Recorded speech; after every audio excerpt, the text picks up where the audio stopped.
Dios les bendiga en esta mañana. Por la misericordia de Dios, estamos empezando un nuevo libro de la Biblia, Segunda de Pedro. Vamos a empezar con este apasionante libro para mí. Y bueno, palabras introductorias para este libro. Quiero decir que este fue el libro más controversial del Nuevo Testamento. Es decir, fue muy cuestionada su autenticidad. ¿Sí? Se creía que no había sido escrito por el apóstol Pedro, sino que fue escrita por un seudónimo y cosas así. Son los críticos pues, de la Biblia los que pensaban de esta manera. Pero en el año 372 fue aceptado, entró en el canon bíblico en el concilio de la Odisea. Bueno, el canon bíblico es el conjunto de libros que han sido establecidos primeramente por Dios, pero que los hombres han aceptado como la palabra de Dios, como la palabra inspirada. Sí, Dios fue el que inspiró la Biblia y cada libro debía entrar, y como lo que estamos hablando, del Nuevo Testamento, Segunda de Pedro fue el que más duro entró al canon bíblico, ¿sí? Repito, porque fue muy cuestionado. Bueno, una de las razones por la cual fue muy cuestionado fue por el estilo, ¿sí? Porque se hallaron muchas diferencias entre la primera y Segunda de Pedro. Dijeron, no, es que lo que pasa es que en Primera de Pedro cita mucho el Antiguo Testamento, sí, eso lo vimos cuando estudiamos Primera de Pedro. En cambio, ya en Segunda de Pedro solamente hace mención al Antiguo Testamento por ahí unas 4 veces. Entonces, también el vocabulario utilizado, el griego, también era diferente. Entonces, entre el estilo y por el vocabulario, muchos dijeron, no, pero es que cómo es posible que sea del mismo autor, o pensaban que no fue escrita por Pedro, y cosas así. Pero finalmente fue todo eso, pues quedó atrás, aunque hoy en día, ¿no? Continúan los críticos que piensan que no fue escrita por Pedro. Pero entró en el canon, y en mi caso yo sí creo absolutamente que fue escrita por el apóstol Pedro, que fue por él.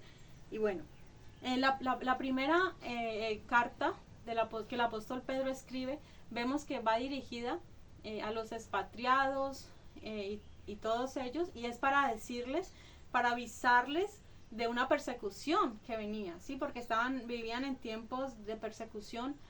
Ya la segunda de Pedro va dirigida para alertarles, para avisarles acerca de falsos maestros que se iban a introducir en la iglesia y que iban a traer enseñanzas, doctrinas de demonios y estas cosas. O sea, fue una alerta, ¿sí? La primera carta entonces fue y también tenía un llamado a la esperanza, ¿sí? O sea, se les avisaba del sufrimiento, de la persecución, pero a la vez se les dio una esperanza, ¿no? Una esperanza, y que eran peregrinos, pero que iban caminando hacia su verdadera morada, hacia su herencia, ¿sí?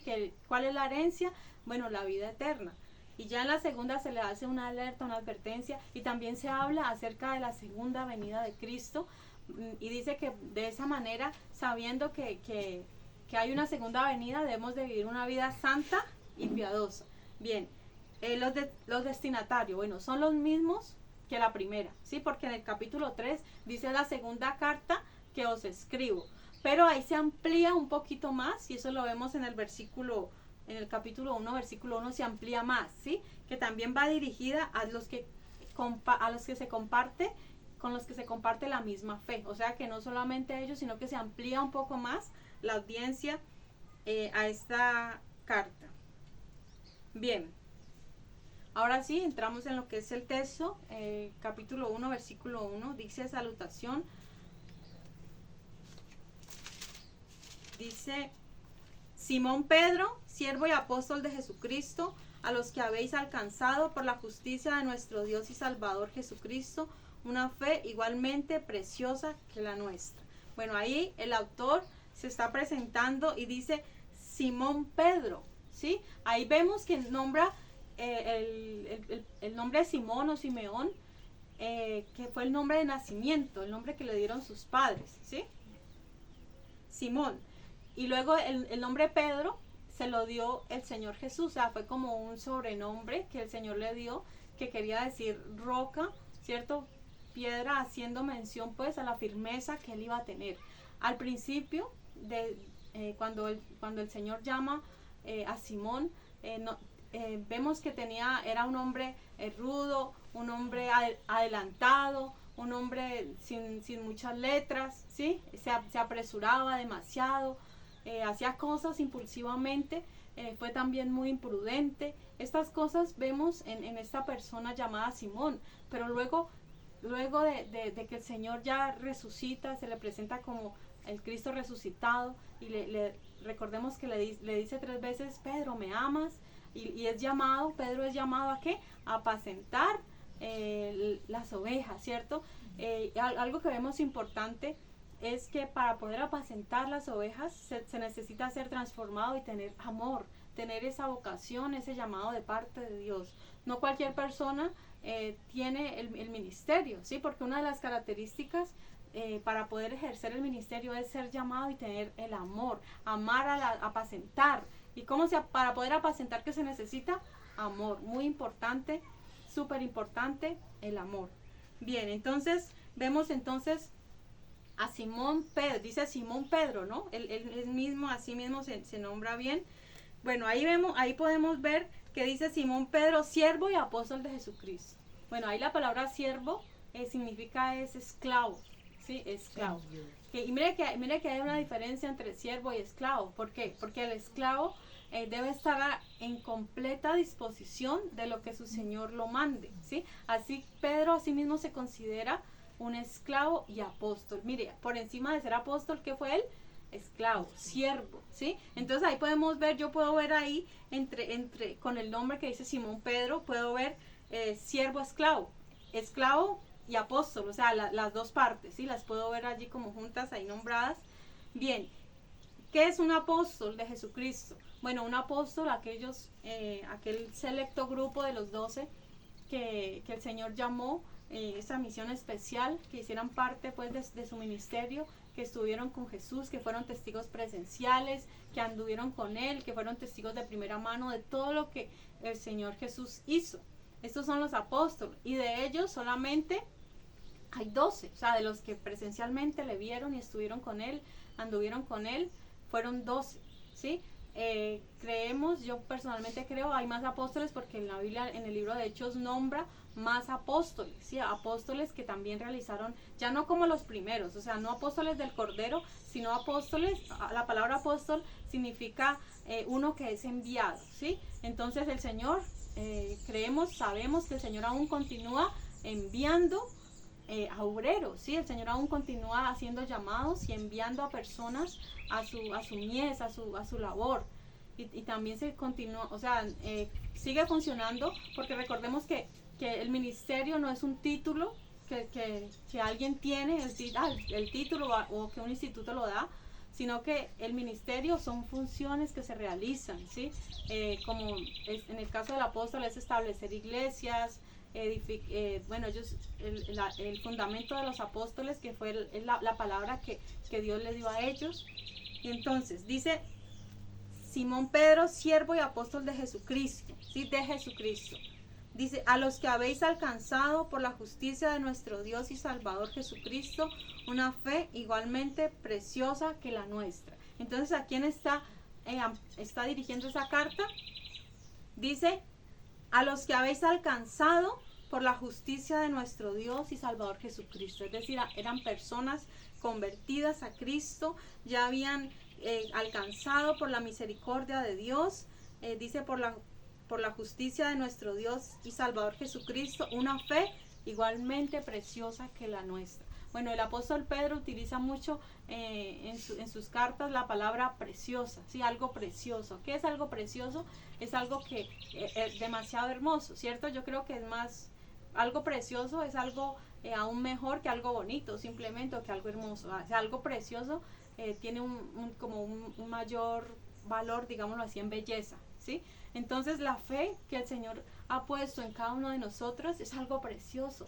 Mire, tener la fe es tenerlo todo. Una persona sin fe, pues dice la Biblia que sin fe es imposible agradar a Dios. Una persona que no tiene fe, pues es una persona carente, ¿no? Carente de lo más importante en la vida, la fe. Y hay un mensaje así que el apóstol Juan nos lo regala, la importancia de nuestra fe. O sea, saber cuán importante es la fe que Dios ha puesto en cada uno de nosotros. Y mira, haber alcanzado dice la justicia de nuestro Dios y Salvador, una fe igualmente preciosa que la nuestra. O sea, ¿qué teníamos en común? ¿Qué tenemos en común con el apóstol Pedro? Muchas cosas. Una de ellas, ¿cuál es? La fe. Sí, que hemos alcanzado la fe.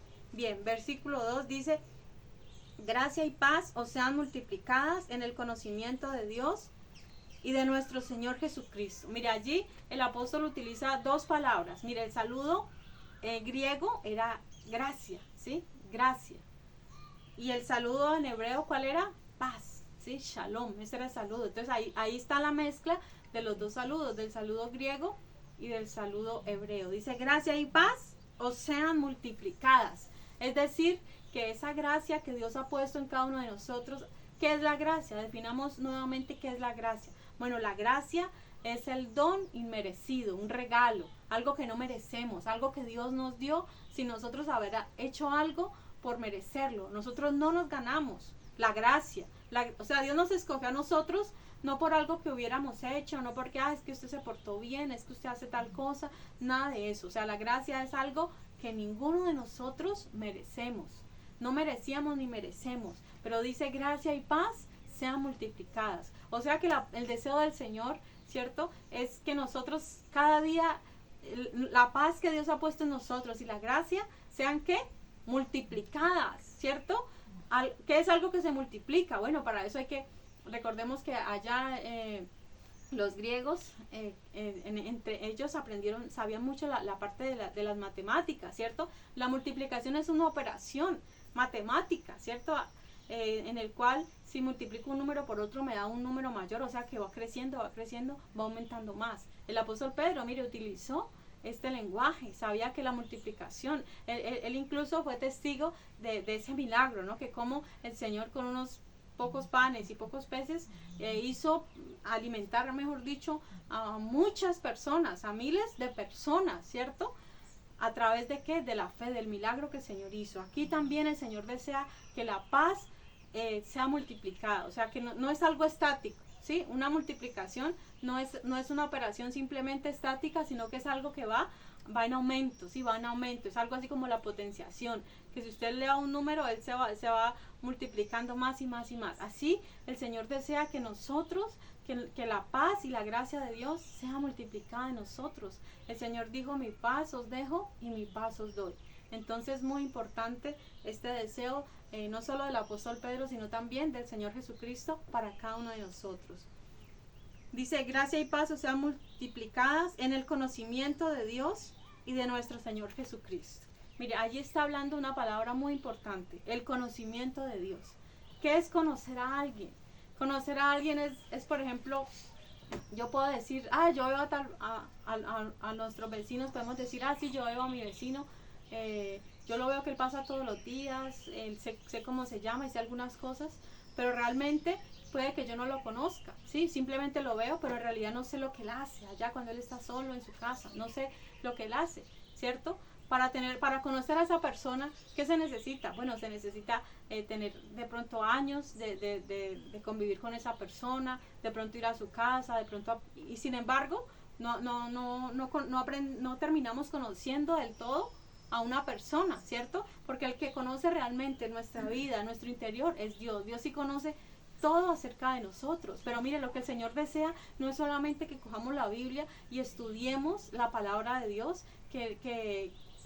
por supuesto, así se inicia el conocimiento, ¿cierto? Estudiando, de pronto tomando ciertos cursos que nos ayuden a aprender más acerca de la Biblia, y así vamos conociendo, pero realmente el conocimiento que nos habla allí es a través de la experiencia, ¿sí? La experiencia personal que tenemos con Él. O sea, mire, ¿cuál es la puerta de entrada para nosotros conocer a Dios? La palabra, ¿sí? Dice, escudriñad las Escrituras, porque a vosotros os parece que en ellas tenéis la vida eterna, y ellas son las que dan testimonio de mí. O sea, la Biblia es la puerta de entrada para nosotros poder entender, para poder conocer un poco, tratar de entender un poco lo que es el ser grande, el ser maravilloso, el que dice que habita en luz inaccesible, que no es fácil conocerle a Él. Sin embargo, podemos crecer en el conocimiento. ¿Cómo? A través de nuestra experiencia diaria personal con Él. O sea, el Señor quiere que le conozcamos de esa manera. Hay personas que pueden saber mucho de la Biblia, pueden saber la Biblia textos de memoria, pueden saber muchas cosas, pero realmente no han tenido un encuentro con Él, o sea, no le conocen personalmente, ni Dios tampoco les conoce a ellos. Recordemos esto, en la Biblia hay una parte que dice, el Señor les dice, apartaos de mí, hacedores del mal, nunca os conocí. O sea, para poder que Dios, no quiere decir que Dios no sepa usted quién es, el Señor conoce todo lo suyo, el Señor conoce cuántos cabellos hay en su cabeza, o sea, el Señor sí lo conoce a usted, pero ahí se refiere si usted tenía una relación con Él.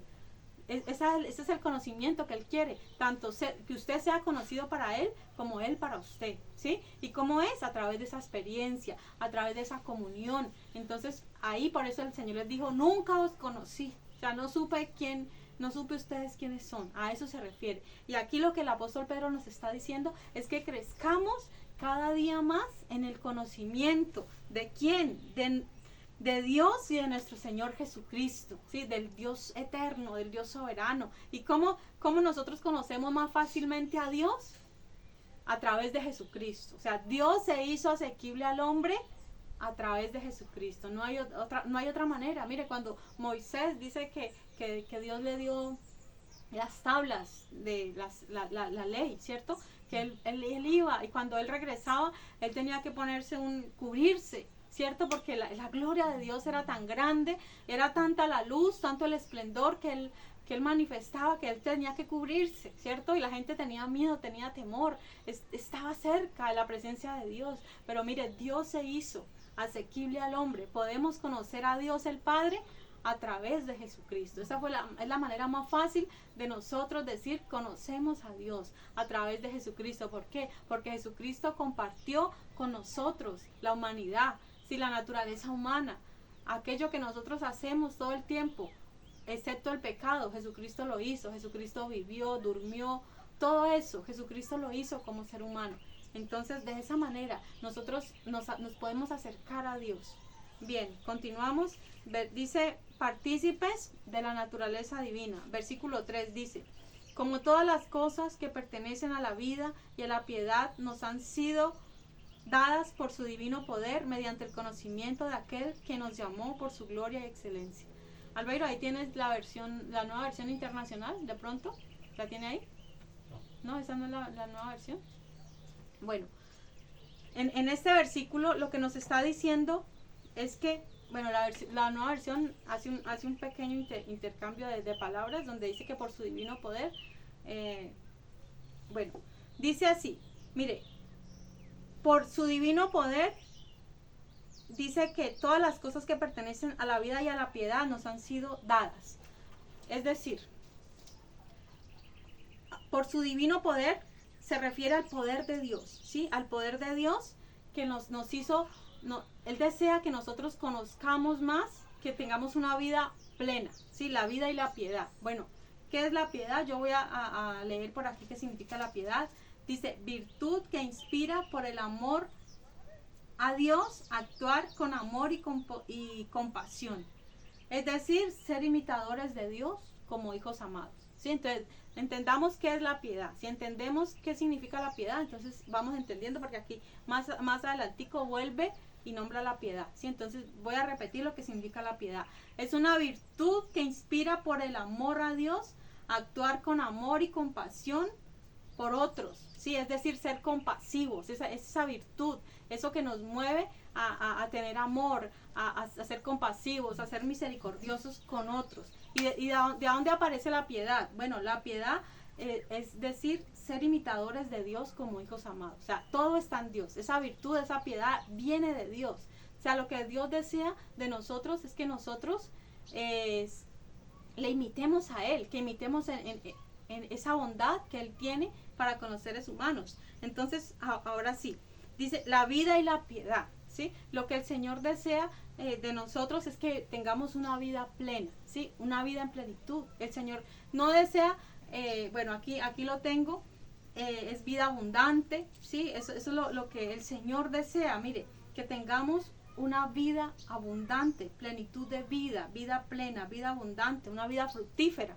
Eso es lo que el Señor quiere. Entonces, mira, el Señor no nos manda, muchos piensan que ser cristiano es aburrido, que ser cristiano no, que nosotros mantenemos aburridos, pero no es cierto. Nosotros no mantenemos aburridos, nosotros tenemos el gozo del Señor, tenemos el gozo de la salvación, que no hay nada, miren, ese gozo no lo tienen las personas que por estar en una rumba piensan que esa es la diversión. O sea, por estar en cosas malas, en orgías, en excesos, en estas cosas, piensan que esa es la vida, piensan que eso es disfrutar la vida, piensan que eso es gozar la vida. Pero mire, eso no es la vida. La verdadera vida, la vida que Dios ofrece, la vida plena, la vida abundante, es la que Él nos da. Si es lo que Él quiere. Mire, Él quiere que nosotros aprendamos a disfrutar estando la vida en plenitud, pero con Él. Dice, con la piedad. No es necesario estar haciendo lo malo. No, la vida y la piedad. Es decir, haciendo lo que agrada al Señor. Eso es lo que el Señor quiere que nosotros darnos a nosotros, que tengamos esa vida, esa plenitud, esa vida abundante, pero en la piedad. Continuamos. Dice, además, nos ha sido dadas por su divino poder, y mire, nuevamente nombra, mediante el conocimiento de aquel que nos llamó por su gloria y excelencia. Entonces, ¿cómo es que nosotros vamos adquiriendo esa vida abundante?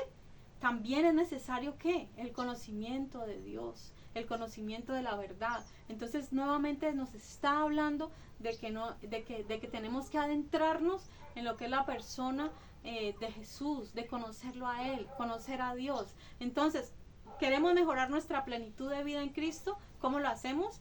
A través del conocimiento de Dios, a través del conocimiento que nos llamó. ¿Quién nos llamó? El Señor Jesucristo. ¿Quién fue el que nos hizo el llamado a nosotros?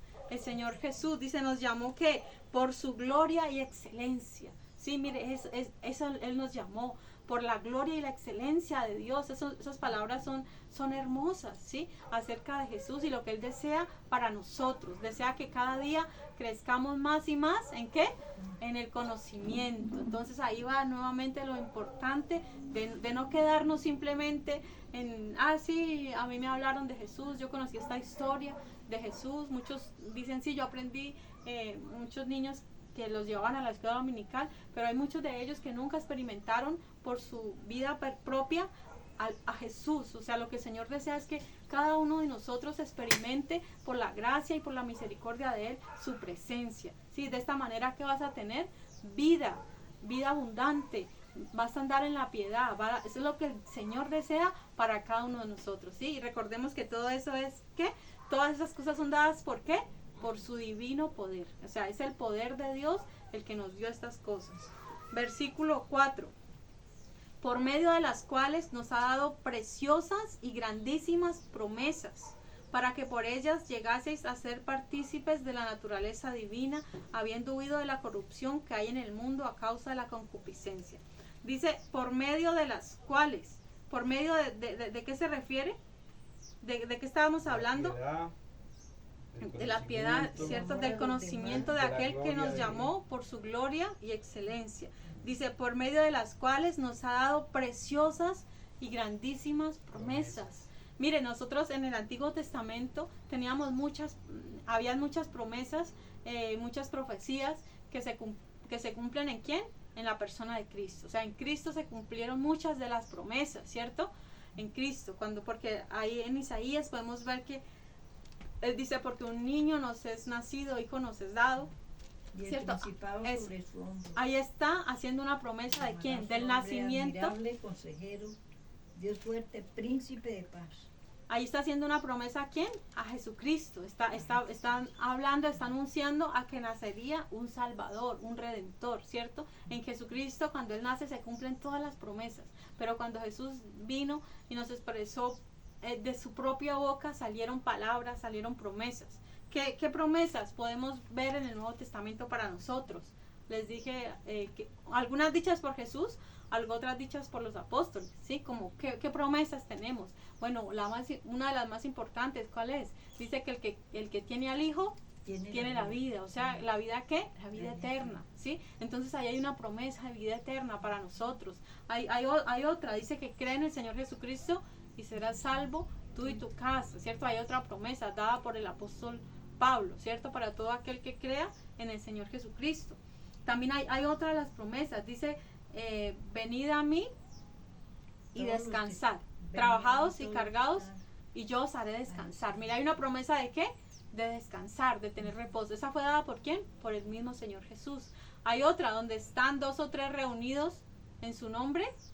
Dios está ahí en medio de ellas. Esa ahorita yo la pensaba y dije, Dios, es una promesa de parte de Dios. Entonces no son grandes estas promesas, que nosotros podemos ser 2 nomás, que nos reunamos en el nombre de Cristo y Él está en medio de nosotros. ¿No es algo maravilloso? Es una gran promesa saber que Dios, el soberano, que dice que ni los cielos y la tierra lo pueden contener. Sí, o sea, y Salomón dijo eso, mire, yo voy a construir un lugar para que more el Dios eterno, si ni los cielos de los cielos no te pueden contener. Sin embargo, Él habita donde hay 2 o 3 reunidos en su nombre. O sea, Él se hace, digamos, en medio de las alabanzas de su pueblo. Exacto, Él se hace, digamos, Él se hizo asequible a nosotros, ¿sí? Él está en medio nuestro a través de Jesucristo, está aquí a través del Espíritu Santo, o sea, su presencia está aquí, es lo más maravilloso. O sea, son grandes y preciosísimas, grandísimas y preciosísimas promesas que Él nos hizo y que Él las cumple. Y ahora la otra parte, ¿cuál es? Creer nosotros de que realmente son así, de que realmente es así. Si Él dijo, voy a estar en medio de ustedes, es porque Él está en medio de nosotros. Y a veces nosotros no vivimos de acuerdo a ello.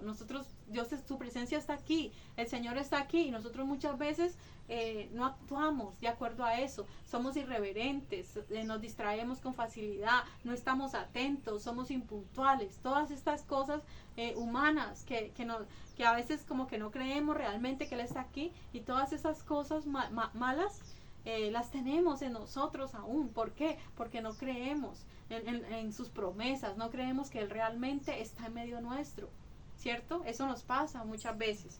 Pero lo que el Señor dice, que es, creamos en las grandes promesas que Él hizo. Dice, para que por ellas llegaseis a ser participantes de la naturaleza divina. Mire, ya mete otro misterio grande, ¿cierto? Dice, para que por ellas, ¿por cuáles? Por las promesas, o sea, por las promesas que Dios ya nos hizo, ¿sí? Que vamos a ser, ¿qué? Participantes ¿de qué?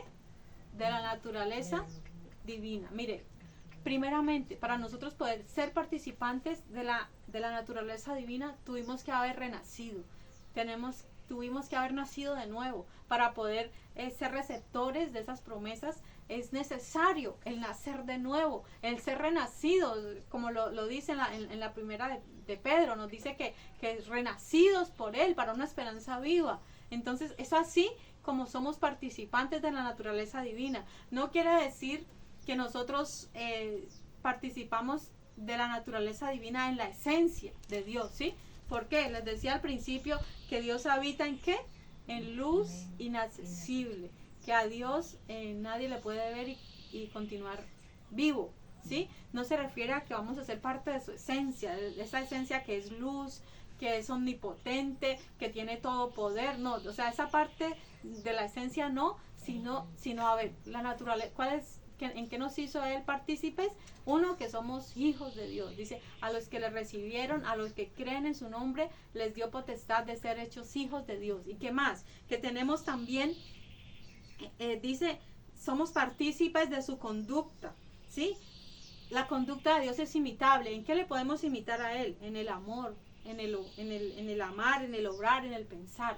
Sí, dice la Biblia que tenemos la mente de Cristo. En eso somos partícipes de su naturaleza, en el amar a otros, sí, en el obrar, así como Él obra, así como Él es compasivo, así como Él es misericordioso, nosotros también podemos hacerlo. ¿Por qué? Porque somos partícipes de la naturaleza divina.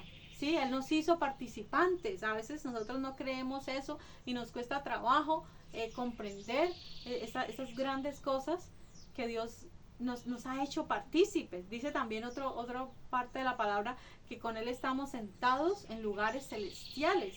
Y nosotros a veces no lo creemos y nos vemos aquí digamos, en medio de nuestras dificultades, de nuestros problemas, y nos vemos aquí sentados. No nos vemos realmente donde estamos, donde Él nos ve, donde Él sabe dónde realmente estamos. ¿Dónde estamos nosotros? En los lugares celestiales, sentados con Cristo Jesús. Sí, mire, todas estas grandísimas promesas que Él nos hizo, y lo que Él dice, que Él no es hombre para mentir, ni hijo de hombre para arrepentirse. O sea, nosotros debemos de creer lo que Él nos dijo ya. Debemos de creerlo, debemos de andar conforme a esa palabra, debemos vivirla, debemos confesarla para nosotros cada día. Sí, somos partícipes de su naturaleza. Bien. Dice, habiendo huido de la corrupción que hay en el mundo a causa de la concupiscencia. O sea, eso es lo otro. Miren, nosotros tenemos dos naturalezas, ¿sí? El que es nacido en Cristo, el que ha renacido, en nosotros está la naturaleza de Dios, pero también hay otra naturaleza. ¿Cuál es? La pecaminosa. O sea, de esa naturaleza no nos podemos librar ahorita mientras estemos en este cuerpo. Esa naturaleza es temporal, mientras estemos aquí. Una vez el Señor venga por nosotros o muramos, esa naturaleza ya se acaba, y ya para siempre ya no va a haber más memoria de lo que fuimos, no va a haber más memoria del pecado, de las cosas de las cuales nos hemos tenido que arrepentir.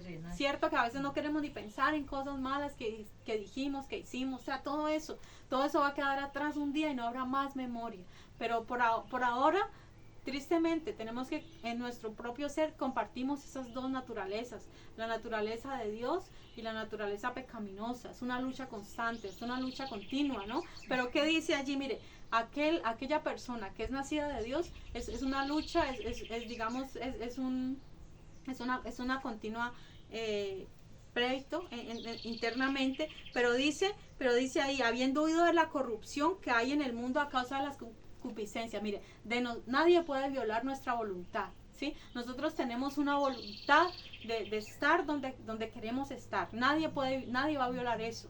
El hecho de que hayamos nacido de nuevo no quiere decir de que Dios nos pone en un lugar y que ahí tenemos que quedarnos. No, nosotros seguimos, digamos, actuando libremente. Nosotros podemos ir donde nosotros queramos. O sea, nosotros, nuestra voluntad, Dios no la toma. O sea, Dios respeta nuestra voluntad, ¿cierto? Dios la respeta. Pero ¿qué pasa? Nosotros voluntariamente hemos huido.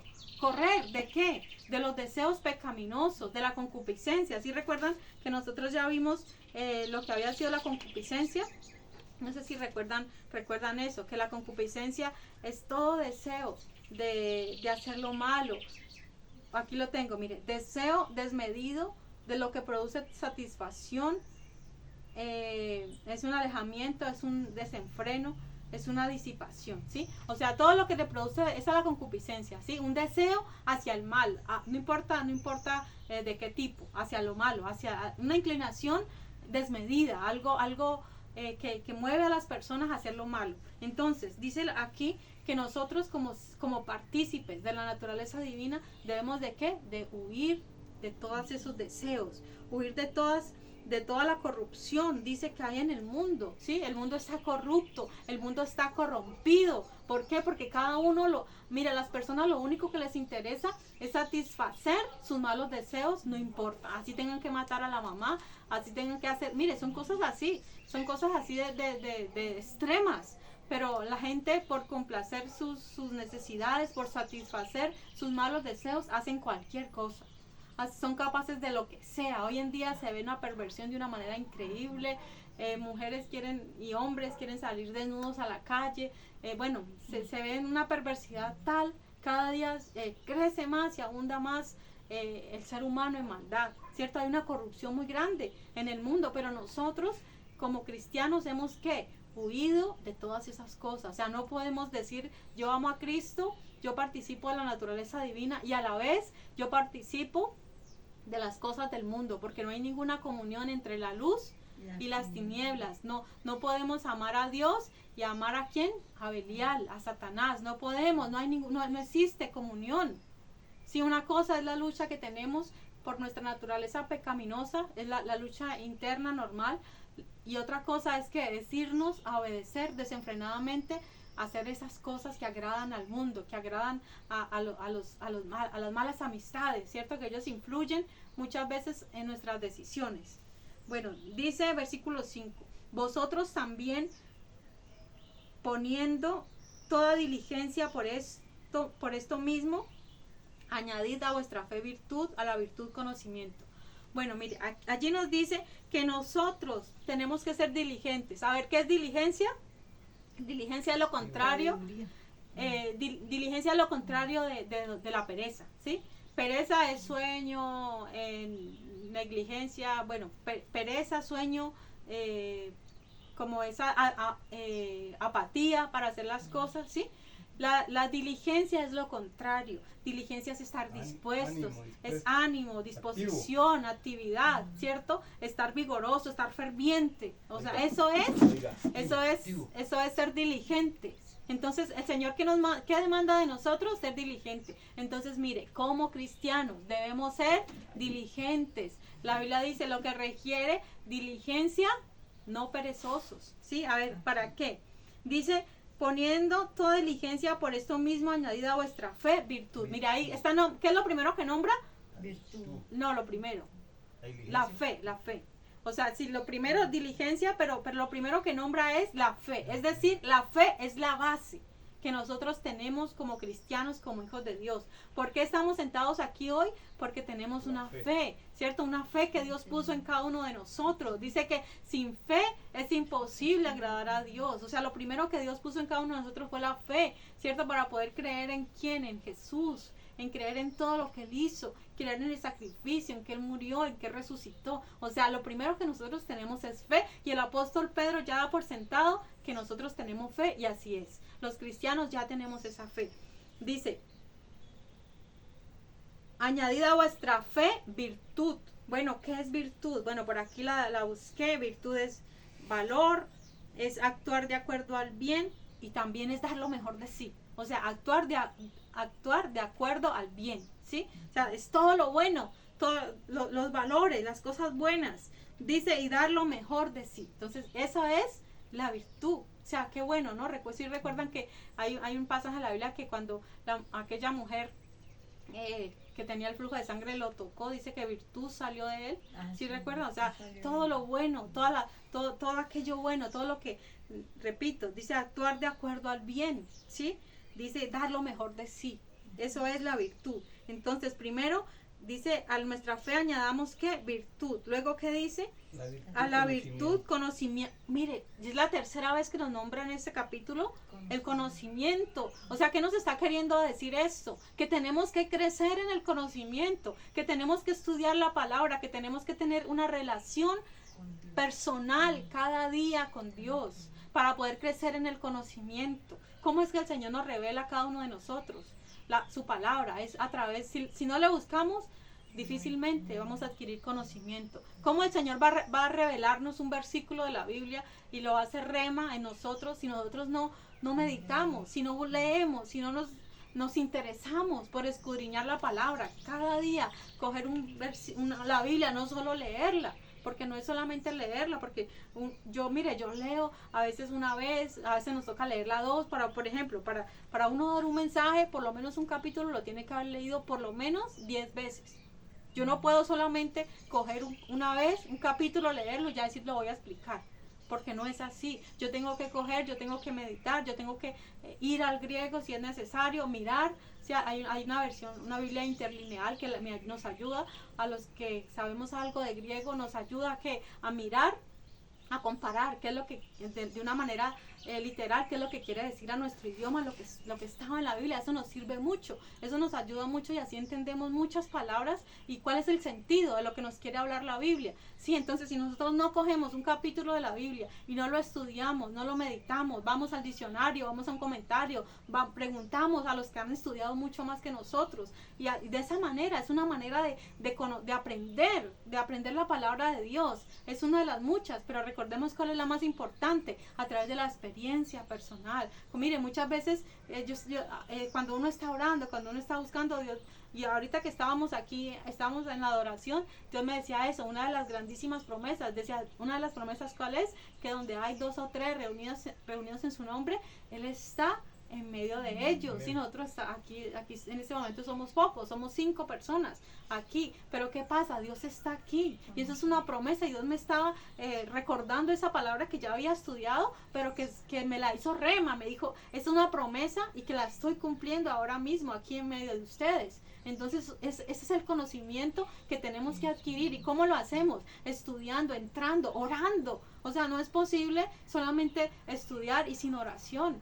O sea, Dios necesita actuar, Dios necesita revelarse, darnos esa revelación a cada uno de acuerdo a nuestra necesidad presente. Eso es el conocimiento. Bien, continuamos. Dice al conocimiento, dominio propio. Allá dice templanza, ¿cierto? ¿Qué es dominio propio? Miren, Dios nos ha dado. Eso es uno de los dones es uno de los frutos del Espíritu. ¿Sí recuerdan? Mira, aquí yo estoy viendo los dones los frutos del Espíritu. ¿Cuáles son?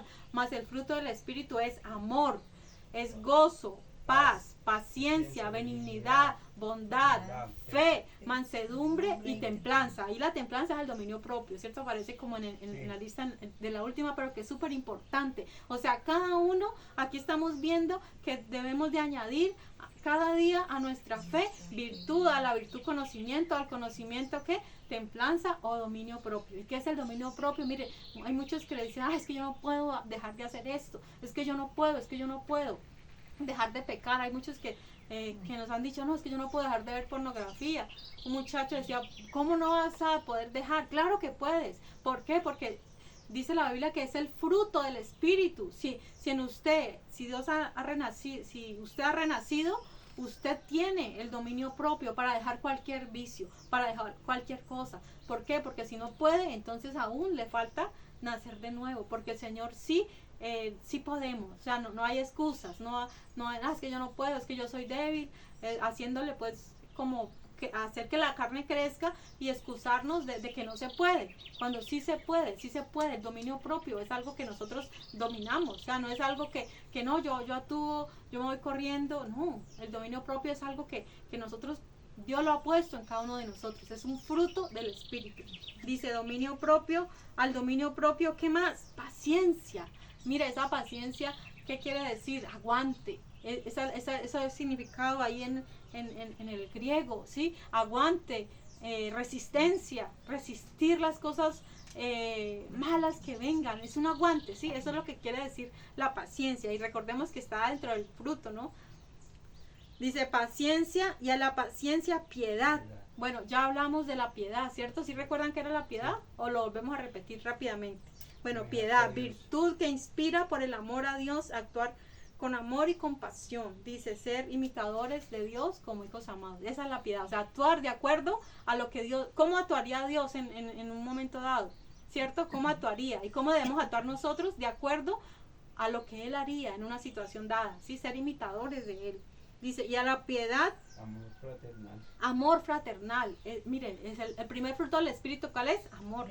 Porque dice el apóstol Pablo que el que no tiene amor es como címbalo resonante, es cierto, como algo que suena, como algo que suena coco, que suena duro, pero que por dentro no tiene nada. O sea, por dentro está vacío, por dentro está coco. Y nosotros podemos hablar muy bonito y podemos saber mucho, tener mucho conocimiento, pero si no actuamos, si no tenemos amor, no somos nada. Dice, yo puedo entregar mi cuerpo para ser quemado, dijo el apóstol Pablo, pero si no tengo amor, de nada me sirve. O sea, nada somos sin el amor de Dios. Entonces es importantísimo el amor. Bien, dice amor fraternal. Caridad. Bueno, aquí dice, acá dice afecto fraternal, que es lo mismo, dice el afecto fraternal, amor. Bueno, allí dice afecto fraternal, que viene siendo lo mismo, ¿no? Caridad. ¿Cierto? Y bueno, yo lo llama caridad, que es, son palabras sinónimas, afecto fraternal y amor, sino que el amor abarca más cosas, ¿no? O sea, el afecto fraternal es un amor entre hermanos, ¿cierto? Fraternal es entre familia, digámoslo así, pero el amor como tal abarca muchas más cosas. ¿Por qué? Porque abarca personas que no conocemos, abarca al prójimo, a nuestro enemigo, ¿cierto? abarca a muchos más, abarca a cosas, digamos, amor por los animales, debemos amar los animales, claro que sí, pero el amor sobre todo debe ser a Dios, o sea, el amor principal, el amor ágape, ¿cierto? El amor de Dios a nosotros, ese es el amor principal. Bien, versículo 8. Dice, bueno, mire, todas estas cosas que vimos son virtudes, ¿cierto? Yo diría que la virtud encierra todas ellas, de alguna manera, ¿cierto? La virtud, la virtud es como el conjunto de todas ellas, ¿no? El fruto del Espíritu, o sea, añadamos a la fe que ya Dios nos puso, a la fe que ya tenemos, todas estas virtudes. Bien, versículo 8. Porque si estas cosas están en vosotros y abundan, no os dejarán estar ociosos ni sin fruto en cuanto al conocimiento de nuestro Señor Jesucristo. Entonces, estas cosas, ¿qué deben hacer? Abundar en cada uno de nosotros, ¿sí? No, mire, a veces no es fácil uno tener fe en momentos de angustia, a veces no es fácil, a veces no es fácil tener, ¿qué? Paciencia, ¿cierto? Aguante, resiste, a veces resistencia, a veces no es fácil tener esto, cuando llega la prueba, no es fácil, pero ¿qué nos dice el apóstol Pedro? Que abundemos más y más en ello. ¿En qué? En todo, en el amor. No es fácil. ¿Amar es fácil? No. Bueno, es fácil amar a los que nos aman, pero ¿es fácil amar a los que nos odian?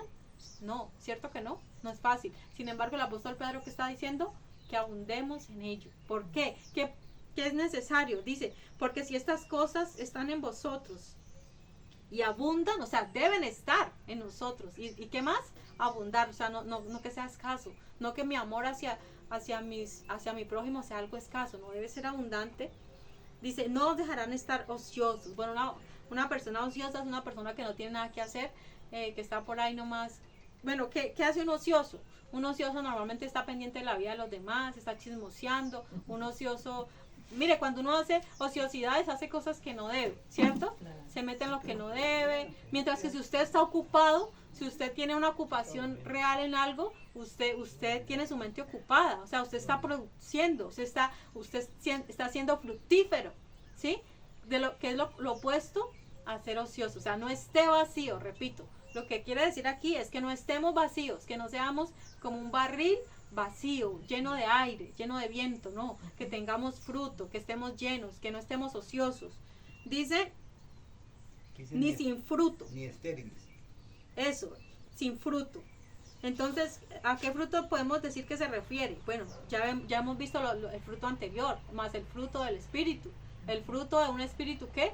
Renovado. Cuando hemos sido renovados, todo ese fruto debe estar en cada uno de nosotros, o sea, ya debe estar ahí. Dice, en cuanto al conocimiento de nuestro Señor Jesucristo. Nuevamente, ¿cuántas veces ya ha nombrado aquí el conocimiento? Es la cuarta vez que nombra, ¿sí ves? O sea, ¿será que el apóstol Pedro era un hombre ignorante? Sí, como muchos han pensado que él era un pescador ignorante. ¿Será que era ignorante el apóstol Pedro? No, o sea, ya hemos visto la primera de Pedro y hemos visto cuán cosas difíciles nos ha hablado, cosas difíciles de entender, sí. ¿Cierto? Como cuando nos habló allá, nos habló acerca de los espíritus encarcelados, que ese es un tema bastante profundo. Y ahora aquí en esta segunda aún vamos a ver cosas de la venida de Cristo, cosas del fin del mundo, vamos a ver cosas así grandísimas de un hombre que Dios le ha revelado muchas cosas y nos muestra que no era ningún ignorante. El apóstol Pedro, mejor dicho, tiene teología bastante que enseñarnos y tenemos mucho que aprender. Y si ustedes notan, las epístolas del apóstol Pedro no son muy predicadas, ¿cierto? Yo veo que no son muy predicadas, ¿cierto? Como otros libros de la Biblia o del Nuevo Testamento, pero aquí hemos visto que el apóstol Pedro también incluso nos deja con algunas con dudas, ¿cierto? Como investigue también usted. Bueno, dice, bueno ya, versículo 9, dice, pero el que no tiene estas cosas, ¿cuáles cosas? Los frutos, ¿cierto? Lo que hemos visto, la paciencia, la fe, el dominio propio. Dice, pero el que no tiene estas cosas tiene la vista muy corta, es ciego, habiendo olvidado la purificación de sus antiguos pecados. Mire, si no practicamos, si no vivimos dando fruto para Dios, entonces estamos en pecado, ¿sí? Porque si no tenemos amor, ¿qué es lo opuesto al amor? El odio, ¿cierto? Si no tenemos paciencia, ¿qué es lo que se opone a la paciencia? El desespero, la ansiedad, ¿cierto? Eso es lo que se opone. Y todas esas cosas son ¿qué? Pecados, son pecados, las preocupaciones desmedidas, todo eso, el no tener dominio propio. Imagínense un cristiano que no tiene dominio propio, pues puede estar hoy en la iglesia y mañana puede estar en el mundo. O sea, para él las dos cosas son iguales. Entonces está en pecado y se corre el riesgo de estar en pecado si no estamos obedeciendo lo que dice allí la palabra. ¿Y cómo nos llama el apóstol Pedro a estas personas? Dice, tiene la vista muy corta y es ciego. O sea, no está viendo que realmente tiene que vivir como le agrada al Señor. Tiene que dar frutos. En otra parte dice que demos frutos dignos de un verdadero arrepentimiento. Y mire, eso es el fruto que tenemos que dar.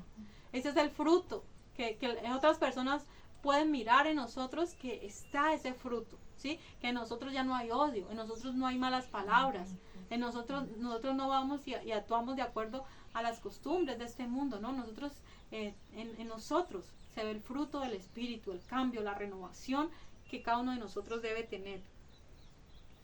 Dice, habiendo olvidado la purificación de sus antiguos pecados. O sea, si Cristo ya nos lo libertó, nos perdonó de nuestra vana manera de vivir, y entonces lo que tenemos que andar es conforme a su voluntad, obedeciéndole a Él. Bien, versículo 10. Dice, por lo cual, hermanos, tanto más procurad hacer firme vuestra vocación y elección, porque haciendo estas cosas no caeréis jamás. Dice, repito, por lo cual, hermanos, tanto más procurad hacer firme vuestra vocación. ¿A qué se refiere esto?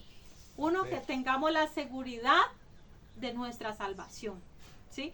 Nosotros no podemos andar divagando. ¿Será que soy salvo? ¿Será que no soy salvo? ¿Será que si me muero me voy con Cristo? ¿O será que no? Hay muchas personas que incluso viven con temor, pensando, digo, bueno, si yo salgo de acá, tuve un pequeño problema con alguien y me coge un bus y me mata, entonces pierdo mi salvación. Muchos piensan de esa manera, pero mire, si Dios nos escogió, si Dios nos llamó, nos justificó, nos perdonó, ¿cómo nosotros vamos a dudar de nuestra salvación? Si nosotros andamos en Él, no hay ninguna condenación. No hay fe, si esto es... Exacto, están dudando de su salvación. Lo que el apóstol Pedro nos está diciendo es: estemos firmes en ¿qué es vocación? Es llamado, el llamamiento que Él nos hizo y la elección. O sea, si usted sabe que Dios te llamó y Dios te eligió, ¿cómo va a actuar usted? De acuerdo a esa que elección. El señor Juan, don Juan, que va de gloria, el Señor está así también. Él dice, ¿será que si me muero, a dónde voy a ir? Hay muchos cristianos que dudan de su salvación, pero ¿por qué lo hacen? Posiblemente porque no están viviendo en comunión con Dios. Sí, entonces lo que el Señor desea es que vivamos conforme a lo que Dios nos llamó y conforme a lo que Él nos eligió. O sea, si usted sabe que Dios lo eligió, obviamente porque o sea, si sabemos que Dios nos ha elegido ya, entonces no vamos a andar en pecado, porque esa es la otra, ¿no? Hay muchos que creen que pueden hacer lo que quieren y que son salvos. Eso no se trata, eso no es lo que dice la Biblia. Tenemos que vivir una vida santa y piadosa que le agrade al Señor. Entonces, de esa manera estamos seguros de la salvación. No hay ninguna condenación para los que estamos en Cristo Jesús. Los que conforme a su propósito hemos sido ¿qué? Llamados. Y es lo mismo que está diciendo aquí, ¿cierto? Conforme a vuestra vocación y elección. O sea, que Dios nos llamó. ¿No es algo maravilloso saber que Dios nos llamó y que Dios nos eligió? O sea, sintámonos privilegiados, no por nada nuestro, o sea, no son méritos nuestros, muchos dicen, ay, sí, es que yo soy lo mejorcito. No, mire, todo es por la gracia, es por la misericordia. Dios nos eligió. ¿Por qué lo hizo? Yo no sé, nadie lo sabe. ¿Usted sabe por qué Dios lo eligió a usted? Ah, no, es que yo me comportaba bien. Mire, ninguno de nosotros hemos hecho nada bueno como para que Dios dijera, ay, sí, yo lo escojo. No, ninguno. Todo fue por gracia, todo fue por misericordia. No lo sabemos, en su soberanía, por qué nos eligió. Pero lo que sí debemos hacer es estar seguros y vivir conforme a la palabra, o sea, siendo obedientes. Bien, continuamos. Bueno, estamos en el 11. Continuamos ahí con el 10. Dice, porque haciendo estas cosas no caeréis jamás. Bien, entonces, si nosotros ya sabemos que Él nos llamó y los eligió, no vamos a andar de caída en caída, ¿no? Porque hay unos que andan así, dicen, no, yo Incluso, mira, en esos días hubo un accidente donde murió mucha gente en una discoteca. Había una persona y eso pasa muchas veces, que dice, no, es que es la última vez que yo lo voy a hacer. Yo después de esto me voy a convertir, me voy a arrepentir. Y muchas veces se dice, esta es la última rumba, esta es la última, esto es lo último. Mire. Y ella han muerto. Entonces, si han muerto ahí, ¿qué quiere decir? Que no está, mire, son gente desobediente. ¿Será que Dios los escogió para condenación? No, Dios no escoge para condenación. Dios escoge, pero para salvación. Sino que si la persona no es obediente, pues ya sabemos el destino. Pero si usted anda conforme a lo que Dios lo llamó, usted no va a caer jamás. ¿Por qué? Porque usted va a ser obediente. Bien, ahora sí, versículo 11, porque de esta manera os será otorgada amplia y generosa entrada en el reino eterno de nuestro Señor y Salvador Jesucristo. Sí, repito, no quiere decir que nosotros somos salvos por algo que hayamos hecho, no, sino porque por la gracia y por la misericordia y porque andamos conforme a nuestro llamado y a nuestra elección, conforme a lo que Dios nos dio. Y de esta manera tendremos que entrada ampliamente, ¿cierto? Tendremos, dice generosa, dice tendremos otorgadas, dice os será otorgada, o sea, no, repito, no es algo que nosotros merezcamos, ¿sí? Y recordemos un versículo que decía, si el justo con dificultad se salva, ¿dónde quedará el impío y el pecador? Y esto no es de vosotros, es don de Dios. Pero dice, que es algo otorgado, algo que usted, es algo que no es suyo, es algo que Dios pone en nosotros. Dice, os será otorgada amplia y generosa entrada. Mire, cuando nosotros vamos a entrar en el reino de Dios, usted se imagina, imagínese un aviso así hermoso, un aviso que diga bienvenido al reino de los cielos. ¿Nos podemos imaginar algo así? Algo semejante, un aviso, algo así como un aviso, ¿sí? Yo me imagino algo así grande que diga bien, y tu nombre, ¿no? Tu nombre está escrito, ¿no? Dios nos ha dado nuestro nombre nuevo. Bienvenido con tu nombre, ¿cierto? Al reino de Dios. Que el Señor nos haga esa bienvenida especial. Para Dios somos especial tesoro. Para Dios somos sus invitados especiales. Somos moradores ¿de dónde? De la Nueva Jerusalén. Nuestra ciudadanía no es aquí en la tierra, no es en ningún país del mundo. Nuestra ciudadanía está ¿en dónde? En el reino de los cielos. Y allá vamos a tener entrada. Allá el Señor nos va a hacer entrar por la puerta grande, ¿sí? Por la puerta grande. Y repito, no porque nosotros merezcamos nada, sino por su gracia. Dice en el reino eterno de nuestro Señor y Salvador Jesucristo. Dice la Biblia que Él es el león de la tribu de Judá, que Él es el rey de reyes y señor de señores, y que su reino nunca tendrá fin, ¿sí? Mire, una promesa le fue dada a David, que su reino no tendría fin, ¿cierto? Sí. Pero no era el reino terrenal, porque ahí, digamos, llegó el momento donde ya no hubo más rey, ¿cierto? Allá los últimos reyes, los que pecaron, y bueno, el Señor destruyó el Señor destituyó, digamos, del reinado al que le tocaba, ¿cierto? ¿Por qué? Por causa del pecado, porque hubo gran pecado entre Judá, ¿cierto? Manasés, estos reyes, y hubo muchos reyes que hicieron lo malo, muy malos, desobedientes. Hicieron lo malo delante del Señor. Entonces el Señor ya cortó el reinado terrenal, pero dice que de la raíz de David saldría uno cuyo reino no tendría fin. ¿Y quién es? Es el león de la tribu de Judá, es el Señor Jesucristo. Él va a reinar no solamente por 1000 años, ¿sí? El reinado nuestro, el gobierno nuestro con Él no solamente se limita a 1000 años, que van a venir 1000 años, sí, pero mire, el reinado del Señor es eternamente y para siempre. Qué bueno, mire, entonces usted imagínese cómo no va a tener problemas y cómo no va a tener dificultades si usted está luchando. ¿Por qué?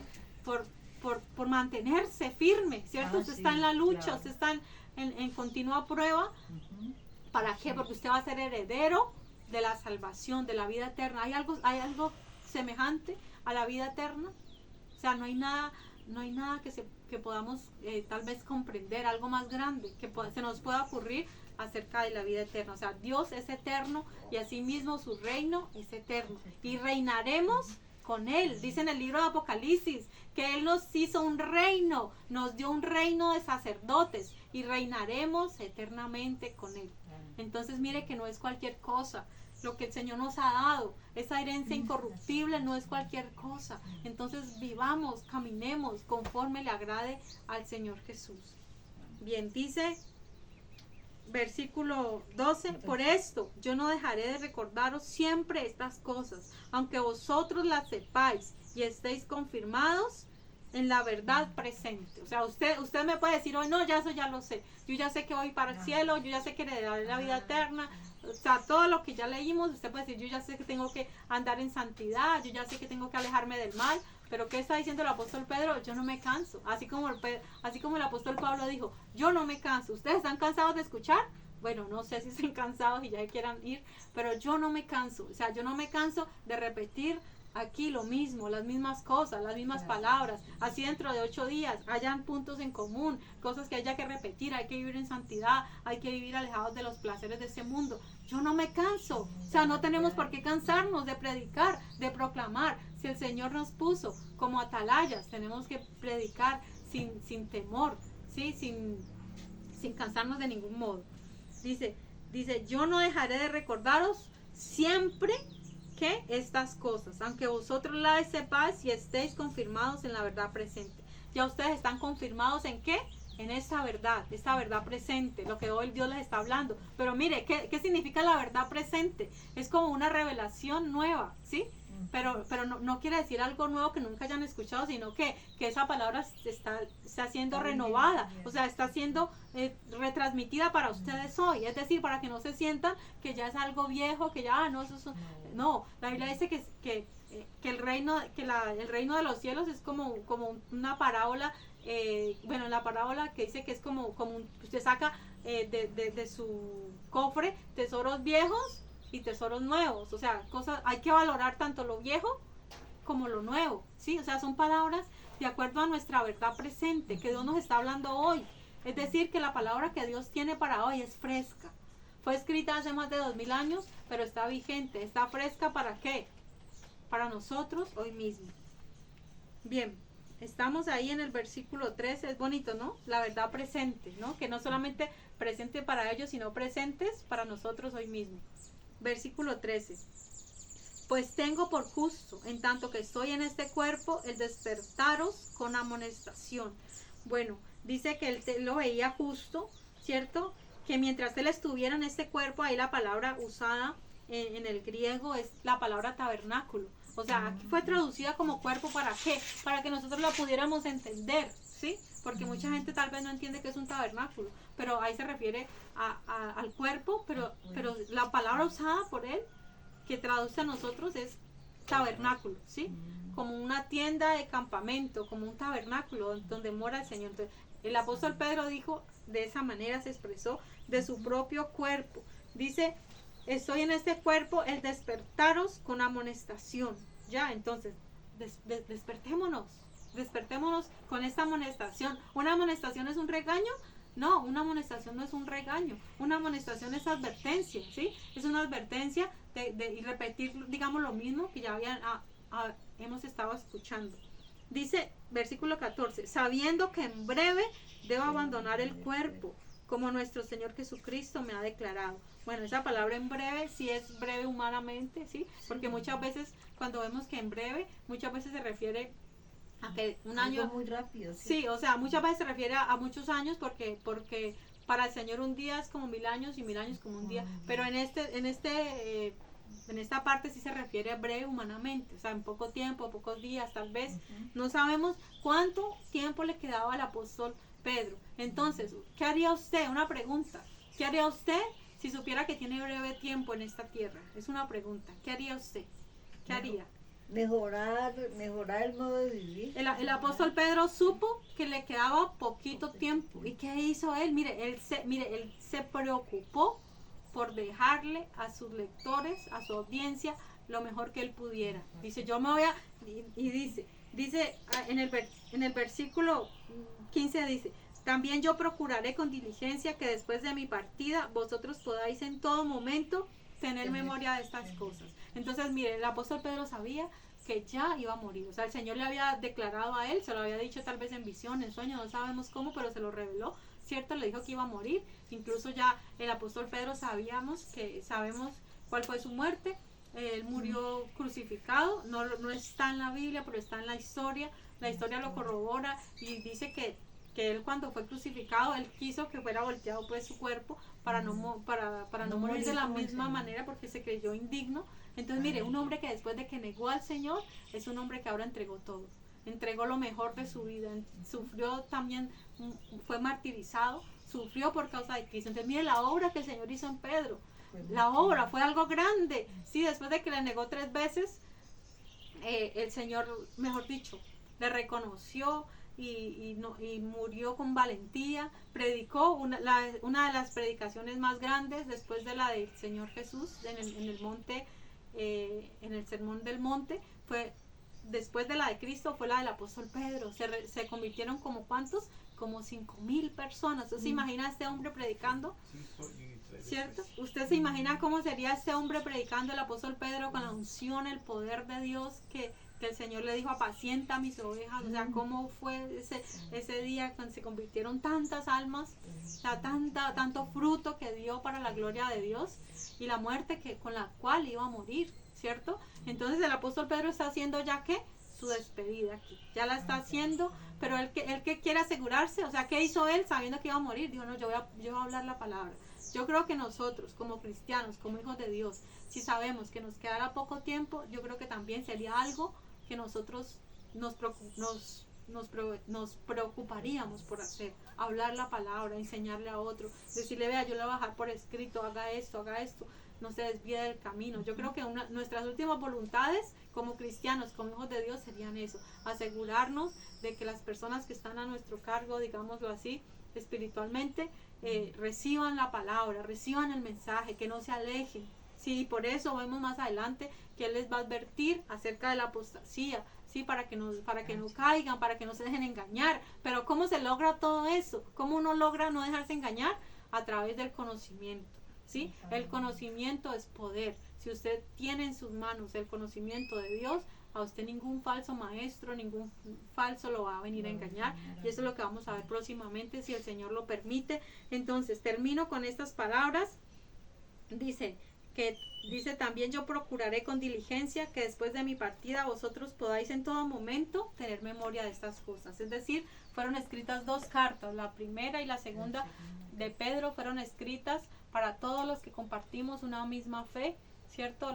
El conocimiento del Señor. Entonces pensemos hoy por un momento, ¿qué haríamos si nos quedara poco tiempo? O sea, ¿cuál sería nuestro legado? ¿Sí? ¿Qué de importante y qué de especial haríamos en nosotros? Entonces vivamos hoy como si